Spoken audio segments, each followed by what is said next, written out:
Bom dia, tudo bem? Eu tava com saudade de vocês. Que bom que nós estamos juntos de novo nesta manhã de domingo, dia 26 de fevereiro, que é o último domingo do mês, que tá acabando rapidinho, né?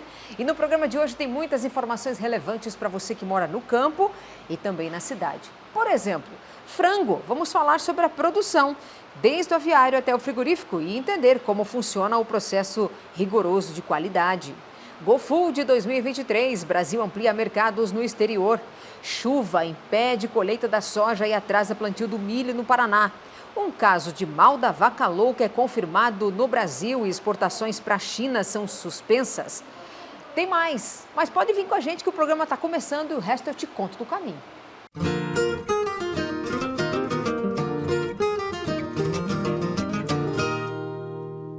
Foi realizada na semana que passou a GoFood 2023, é lá nos Emirados Árabes e é a união de empresas, cooperativas, tudo no setor do agronegócio. No mundo inteiro eles se juntam lá para mostrar o que há de melhor no agro. E claro que o Brasil está lá e fortemente representado, com diversas, centenas de empresas brasileiras, incluindo cooperativas do oeste do estado do Paraná. Tem enviados especiais do Terra Viva, da Band, que estão lá e nos trazem conteúdo agora falando sobre a importância dos produtos brasileiros pelo mundo afora. Na quarta geração, a fazenda que fica em Franca, no interior de São Paulo, produz café especial. Aqui, há décadas, a sustentabilidade tem como base a agricultura biodinâmica e a agrofloresta. É neste ambiente que José Rosa trabalha para produzir cafés que viajam pelo planeta. Eu me sinto uma pessoa importante, porque, querendo ou não, a gente está produzindo para o mundo inteiro. É isso que eu me sinto.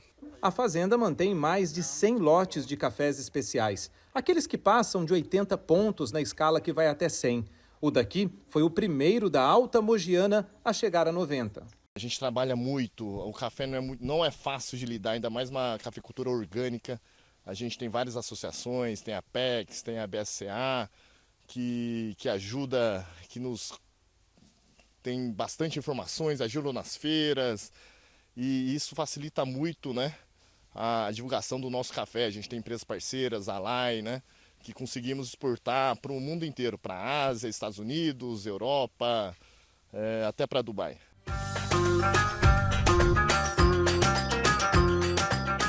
Barista há 10 anos, Bruna também saiu da Alta Mogiana para levar o café brasileiro pelo mundo. Coube a ela preparar as bebidas da Associação Brasileira de Cafés Especiais no estande do Brasil, na GoFood em Dubai, uma das maiores feiras de alimentos e bebidas do mundo. Quando a gente pensa em café brasileiro, a gente sempre imaginou que só tinha chocolate, caramelo, um café tradicional. E hoje não, hoje a gente tem, pela pontuação da SCA, a gente tem cafés acima de 80 pontos, são considerados cafés especiais. E para ser considerado café especial, você precisa ter características, você precisa ter essas notas. Então por isso que a gente tem sempre um café sem defeitos e por isso é tão importante ter esses sensoriais, esses aromas. Café, carne, açúcar, laticínios, frutas e nozes representam quase 50% de tudo que os emiráticos compram dos brasileiros. Só a Índia, que fica aqui do lado, vende mais para o Oriente Médio do que o Brasil. Os nossos maiores compradores aqui na região são o Irã, a Arábia Saudita e os Emirados Árabes. Estes últimos são os maiores compradores de proteína animal do Brasil com certificado halal, aquele que segue as regras da religião islâmica.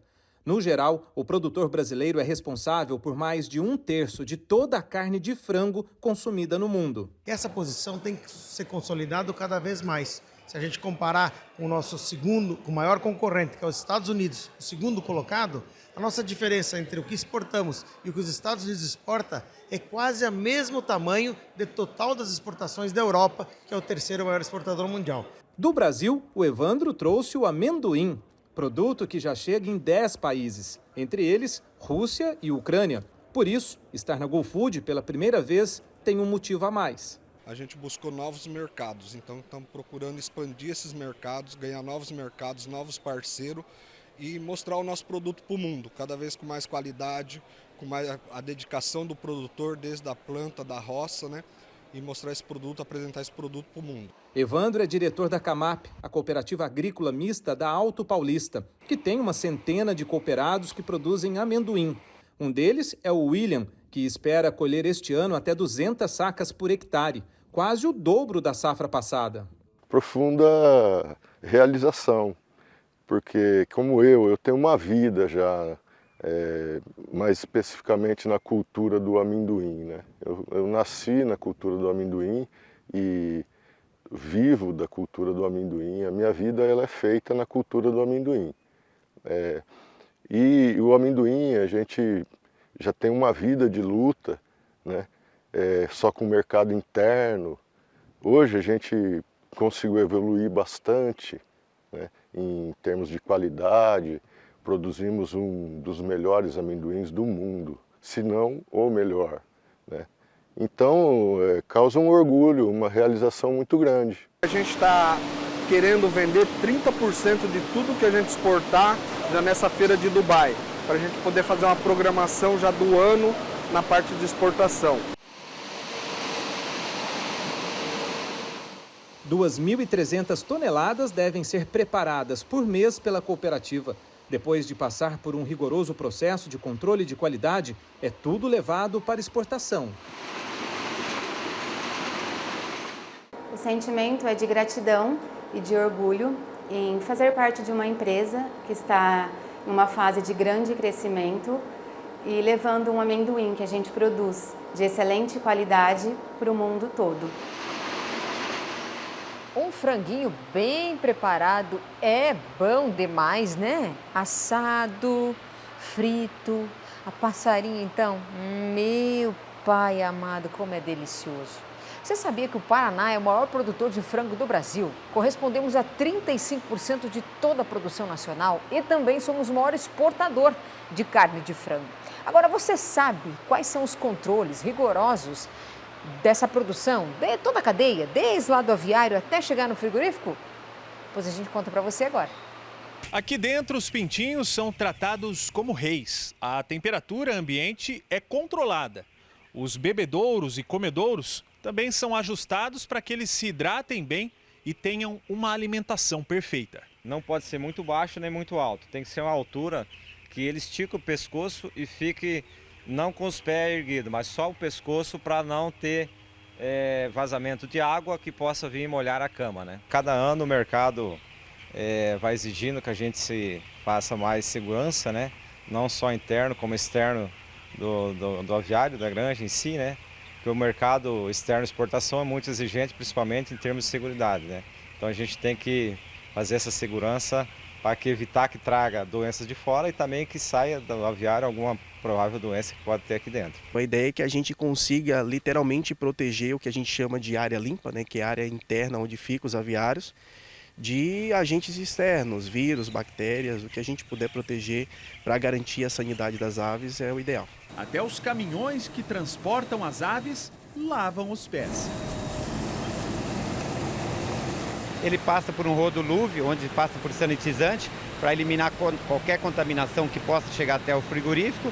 Após o caminhão ser descarregado, as aves serem tiradas da gaiola, as gaiolas passam por um processo de higienização, na sequência sanitização, e o caminhão vai para higienização e também sanitização, para ter certeza, se ocorrer algum tipo de contaminação, essa contaminação não saia daqui, que encerre aqui o ciclo dela. Em cada canto do frigorífico, fiscais de qualidade acompanham a produção. Desde lá do galpão de espera, onde a gente viu que tem a parte de bem-estar animal, que também é uma exigência muito grande hoje em dia em todos os países estão adotando, né, essa exigência. Então, desde lá da entrada até lacrar o caminhão e enviar para o país, tem avaliações que a gente faz. Todos esses cuidados, desde o aviário até a embalagem da carne, além da certificação nacional, garantem ao produto este símbolo aqui, ó, a certificação Halal, que permite à cooperativa comercializar a carne de frango para países árabes. Não só para o mercado árabe. Quem tem essa certificação já tem um nível diferenciado, um nível de qualidade a mais para todos os mercados do mundo inteiro. Os mercados internacionais são altamente exigentes e o Brasil, como o estado do Paraná, tem trabalhado muito sério e muito severo na questão sanitária. Então, como o Brasil é o primeiro exportador mundial e o ano passado o Brasil exportou 4,8 milhões de toneladas, diria com toda certeza que o ponto mais reconhecido no mercado externo é a qualidade da nossa carne e a parte sanitária da produção.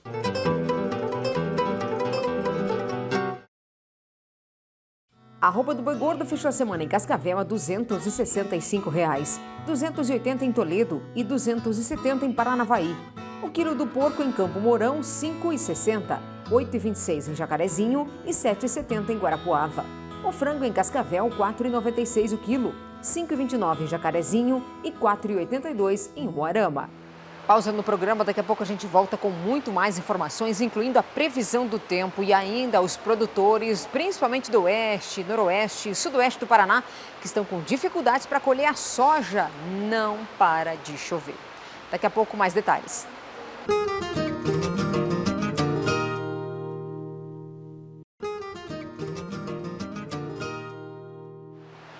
Tá ouvindo aí, gente? A chuva está nos acompanhando durante vários dias. E daqui a pouco, ainda no programa de hoje, nós vamos trazer a previsão do tempo para este domingo e também para a semana, tá? Não sai daí, porque agora eu vou falar para você sobre a ADS Agridrones. Você quer fazer pulverização aí na sua propriedade rural? Aliás, tem muitos produtores que precisam fazer o controle da cigarrinha, por exemplo. Agora, nesse período que está bastante chuvoso, e aí como é que faz? Como é que consegue entrar com as máquinas na lavoura para fazer o controle? Não tem como, porque chove de meia em meia hora, né? Então precisa fazer, sabe o quê? Ter o drone na sua propriedade rural, porque você vai ter amassamento zero e você vai conseguir fazer a aplicação. Claro, se não estiver chovendo, né? Mas já na sequência, assim que o seu agrônomo fazer a liberação, por conta das questões agronômicas da área, fora isso, você vai conseguir aplicar. Não vai ser o barro que vai te impedir, não. Porque o drone, meu amigo, vai por cima, ele sobrevoa toda a sua área e você consegue fazer a aplicação de combate e controle à cigarrinha na sua propriedade rural. Já é uma ótima vantagem, principalmente para esse período agora, quem conseguiu plantar o milho e está tendo essa dificuldade.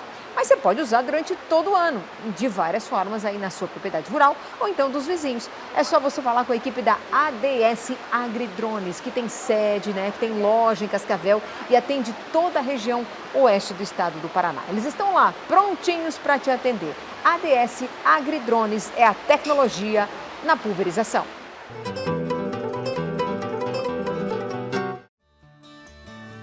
A soja fechou a semana cotada em Cascavel a R$ 156,00 a saca, R$ 160,50 em Francisco Beltrão e R$ 161 em Laranjeiras do Sul. O milho em Cascavel, R$ 75,00, R$ 76,80 em Guarapuava e R$ 79 em Curitiba. O trigo em Cascavel e em Toledo, R$ 90,00 a saca, R$ 89 em Umuarama. É chuva que Deus manda e tá assim boa parte da semana em boa parte do estado do Paraná. E os produtores rurais que têm soja na lavoura estão com o cabelo em pé, porque precisam fazer a colheita. Tem soja brotando, tem soja apodrecendo, cheirando mal até na propriedade rural, lá na roça. Fazer o quê, gente? Bom, nós temos uma reportagem agora que conta um pouco sobre esse atraso na colheita da soja e também do plantio do milho. E isso pode ter reflexos lá na frente. Um passeio pela lavoura para ver os reflexos do atraso. Este produtor de Cascavel plantou 108 hectares de soja nesta safra e não conseguiu colher nenhum grão sequer por conta da chuva. Soja, nós tivemos um frio excessivo aí, tardio, final de outubro, início de novembro. A soja acabou atrasando a parte vegetativa dela. E agora, no final aqui, excesso de chuva, a gente já dessecou a soja, mas o tempo não dá condições de a gente entrar. Já estamos com 10, 12 dias aí esperando sair o sol para a gente tentar colhendo. E não dá uma trégua, né, cara? Não dá uma trégua e, pelo visto, ainda tem os dias aí de chuva, né? Quando os grãos de soja já estão maduros, geralmente os produtores passam um dessecante para emparelhar a lavoura, para que na hora da colheita não haja muitos grãos verdes no meio daqueles que já estão secos. Isso adianta em cerca de 10 dias a colheita. O problema é que esse produto ele acaba tornando a vagem mais sensível à umidade. E com uma sequência de dias chuvosos, como nós tivemos, os prejuízos já começam a aparecer. Mas já dá para ver que está a avaria do grão, né? O grão que já está mudando de cor, ó, mole, já está apodrecendo. Aí você abre umas vagens aqui, também tá com problema. Aí, ó, já está até brotando um aqui, ó. Muita umidade. Muita umidade. Estamos com 15 dias quase de chuva, né? Então a soja, depois que a gente passa o herbicida para fazer a antecipação dela para colher, a soja perde um pouco da capacidade de aguentar a chuva, né? Mas é o risco que a gente corre. No último fim de semana, a chuva deu uma trégua em algumas regiões e as máquinas invadiram as lavouras.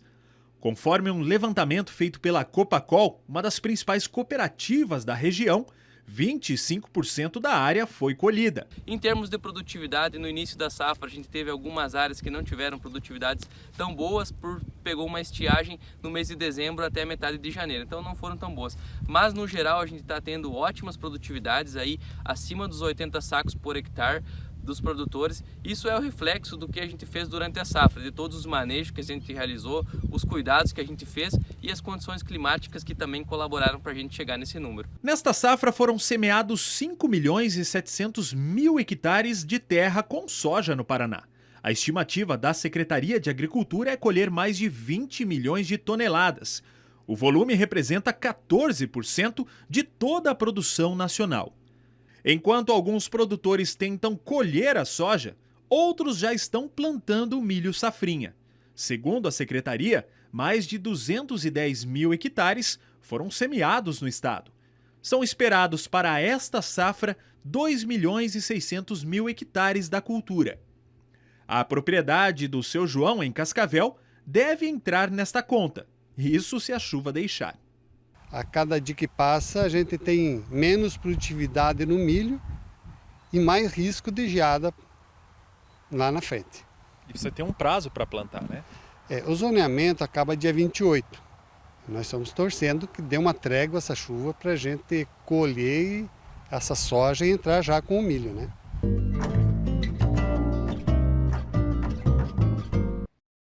E hora de trazermos a previsão do tempo. E já lhe adianto que o sol não está muito feliz em aparecer, não. É a chuva que deve prevalecer durante boa parte desta semana no estado do Paraná. Veja que fica sol com nuvens, mas mais nuvens do que sol durante toda a semana. Cascavel hoje mínima de 19, máxima de 25 graus. As temperaturas ficam amenas. Amanhã máxima de 28, depois 27 e na quarta-feira 26 graus de máxima. Previsão, então, de chuva a qualquer hora do dia. Em Missal, também não muda muito, a previsão é de chuva em boa parte do tempo nesta semana. Hoje, temperatura máxima de 27 graus, amanhã esquenta um pouco mais, 30 graus, depois 29 e 28 graus de máxima. No sudoeste do Paraná, em Francisco Beltrão, hoje mínima de 18 e máxima de 26 graus, também com possibilidade de pancadas de chuva a qualquer hora do dia durante esta semana todinha. Amanhã, temperatura máxima de 29 graus. Na quarta, mais baixo um pouco, 27 graus de máxima. Na região de Guarapuava, região centro-sul do estado, hoje mínima de 17. Aliás, todos os dias dessa semana tem mínima de 17 graus. As máximas não passam de 27 graus, que é o caso de amanhã. Mas a mínima na quarta-feira, ou a máxima, mais baixa na quarta-feira, também está prevista para 22 graus. E com possibilidade de chuva também durante toda esta semana, em boa parte dos dias. Delícia falar para você dos produtos da Cevale, que tem um selo de qualidade que vem lá do produtor, da produtora rural, da família do campo, que a gente conhece todo o processo de produção e industrialização. Então, eu sempre digo que se você vai no supermercado e vai levar produtos com a origem da Cevale para casa, você tem a garantia dessa qualidade. Peixe, por exemplo, agora a gente está no período da quaresma, né? Então você levar um peixinho, aquele filé que é o mais carnudo que existe. Ele é grande, gente, 800 gramas de filé dá 4 no pacote, às vezes 5 no máximo. Se quiser você pode fatiar ele em casa ou fazer inteiro. Fica aquele peixe grande na forma, vai fazer fritinho, vai ter que fazer ele cortado, porque é grande e é muito saboroso, ele é carnudo, é sem explicação. Se você ainda não conhece, não sabe o que eu estou falando e também não sabe que você está perdendo. Então vai no supermercado ainda hoje, na loja de conveniência, na mercearia. Se o estabelecimento é bom, vai ter filés da tilápia Cevale para você comprar e levar para sua casa. Combinado? Vai lá, compra, depois vai lá no meu Instagram e me conta como é que é o sabor, se é diferenciado. Tenho certeza que você vai gostar. Vou fazer uma pausa agora no programa. Daqui a pouco a gente volta com mais informações aqui no Tarobá Rural. Não perde que tem muitos abraços ainda no programa de hoje.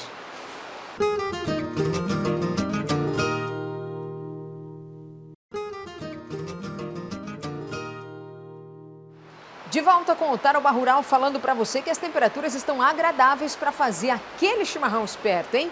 Vai preparar um churrasco hoje? Então, quando você está ali fazendo fogo, preparando a linguicinha, fazendo aquele aperitivo, enquanto a costela não fica pronta, ou aquela alcatra no ponto, então você vai tomando um chimarrão. E é bom demais, né, minha gente? Mas tem que ser da Verdelândia, porque daí você sente o sabor da erva nativa. E eu falo para você porque eu conheço o Erval. Sim, eu já fui lá em Guarapuava, onde tem a produção, desde o plantio, a fábrica, onde eles torram, tudo. Conheço todinho da Verdelândia. Por isso que eu falo para você com essa propriedade, que a Verdelândia é a melhor que tem no supermercado, na loja de conveniência, onde é que for. Leve Verdelândia para sua casa, você não vai se arrepender. Combinado?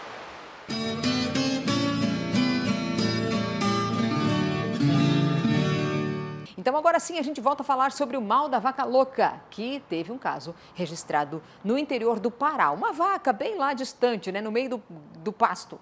Nada que tenha chegado ao frigorífico. Então essa preocupação, teoricamente, ela é um pouco menor em relação à proliferação dessa doença para rebanhos maiores ou até para o ser humano, que isso pode acontecer. Não é o caso que a gente tem de históricos no Brasil. Agora a preocupação é porque a China suspendeu a compra de carne brasileira. Já desde o último dia 23. Isso é de praxe. Toda vez que tem algo fora do normal, digamos assim, na cadeia produtiva da carne bovina, a China vem e suspende. Isso faz parte do acordo que o Brasil tem para a exportação de carne para a China. E aí sim é que vem a preocupação em relação aos reflexos disso, porque quantos dias isso vai durar, essa suspensão? Não se sabe. No ano passado, a gente teve também um caso de mal da vaca louca confirmada no Brasil. A suspensão aconteceu por 13 dias, ou seja, o mercado sentiu pouco. Mas agora, quantos dias vai durar e qual o reflexo que o pecuarista vai ter em relação a isso? Nós conversamos com um dos diretores do Sindicato Rural de Cascavel, Paulo Valini, e ele explica qual é essa preocupação.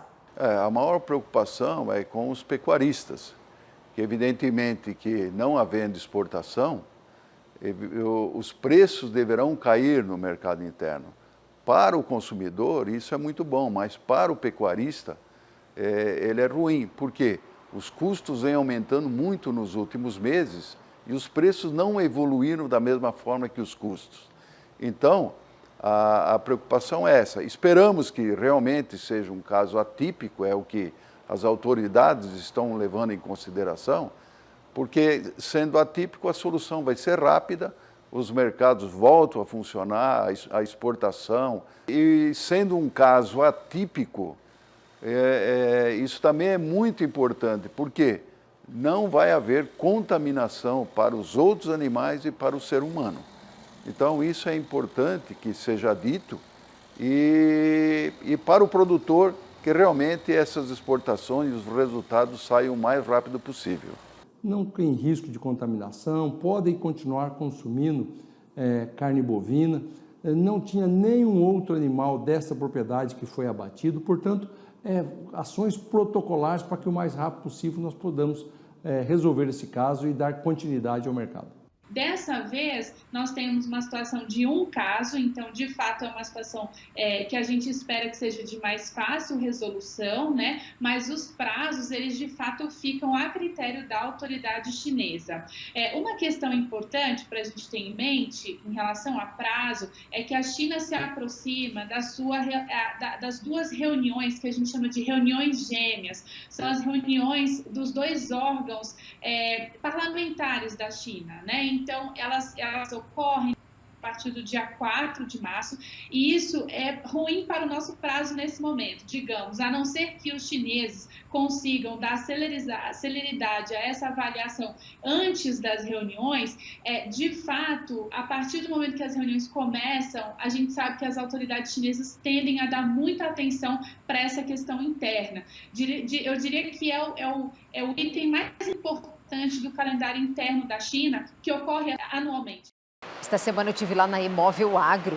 Eu gosto demais de ir lá no escritório deles porque a gente aprende tanta coisa sobre tecnologia. Aliás, agronegócio, negócios de modo geral, né? Investimentos, empresas. Sem tecnologia, você já imaginou isso? Hoje em dia nós estamos em 2023. Não tem como. Você tem que estar à frente do seu tempo.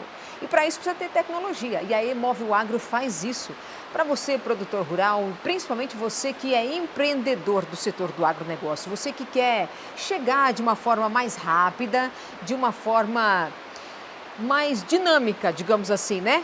Para junto do seu cliente, que é a família rural, que é o produtor rural. A Emóvel Agro usa inteligência para fazer isso. Eu estive lá essa semana, eu conversei com o Luiz Almeida, ele é gerente pelo setor de agro da Emóvel. E ele explica como é que eles fazem esse trabalho para ajudar você, que é do setor do agro, chegar de forma mais rápida até o produtor, que é o seu cliente atual ou que poderá ser o seu futuro cliente. Então, Sirlei, hoje as empresas elas podem estar utilizando aí vários conceitos, né, de estratégia, né? A gente trabalha bastante com a parte de estratégia comercial, onde a empresa ela pode estar visualizando uma região primeiro, para entender como que funciona essa região, um contexto, e depois como ela pode se inserir nesse mercado, tá? Então, a gente auxilia eles com as plataformas digitais, onde tem muitos dados, e uma visão estratégica e posicionamento dessas empresas, né? Então, a empresa, por exemplo, ela tem uma área de recebimento de grãos, de venda de cereais, venda de defensivos, por exemplo, venda de insumos. Ele pode estar se posicionando ali para ver se aquela região tem um contexto, né? Se atende àquela expectativa que ele tem. Então, quando a gente olha, né, na parte de estratégias comerciais, as empresas elas podem estar trabalhando a estratégia de expansão de duas formas, a horizontal e a vertical. Quando a gente fala de expansões horizontais, você vai ter uma nova área de atendimento para a empresa. Então, a empresa tem uma filial ali em Sorriso, ela quer abrir uma em Sinop, por exemplo, no Mato Grosso, ele vai crescer numa área nova, então ele vai estar expandindo, né, os seus horizontes ali, a área de atendimento. Quando ele aumenta essa área de atendimento, a gente trabalha com a horizontal. E na expansão vertical, onde ele já vende, né, naquela área que ele já atua, como ele pode vender mais. Porque a gente trabalha com muita informação, a gente tem uma noção, né, das carteiras dos clientes, né, que trabalham com a gente consegue ver quem ele atende numa região e mostrar as oportunidades de negócio para que ele cresça dentro daquela região, né?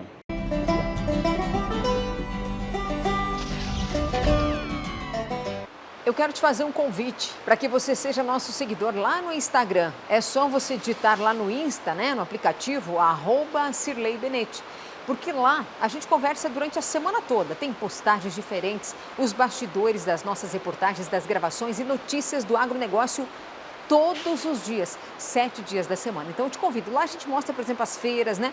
Daqui uns dias vou lá na feira, em Não Me Toque, no Rio Grande do Sul. Você vai ver todos os bastidores lá, tá bom?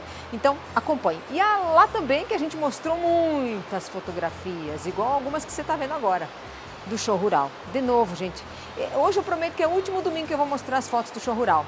E eu acho que nem vou conseguir botar todas, né? Porque é muita fotografia que a gente tirou, com a graça de Deus, lá no show rural, que aconteceu no começo de fevereiro em Cascavel. Então, algumas mais fotografias estou mostrando aqui durante hoje e chega agora as demais. Você viu ou vai ver ainda durante os próximos dias que eu vou postar lá no meu Instagram. Beleza? Gente, assim eu coloco um ponto final no programa de hoje, tá? Tenho muita gratidão por você ter escolhido acordar, ficar bem informado com a gente aqui no Tarobá Rural. Domingo que vem já é o mês de março e a gente estará de volta aqui a partir das 7h20 da manhã no nosso Tarobá Rural. Uma semana abençoada a todos e eu espero que esse barulhinho de chuva não nos acompanhe durante essa semana que a gente vai começar hoje. Que o sol possa brilhar, que os produtores rurais possam colher e plantar na lavoura. Abraço, até mais!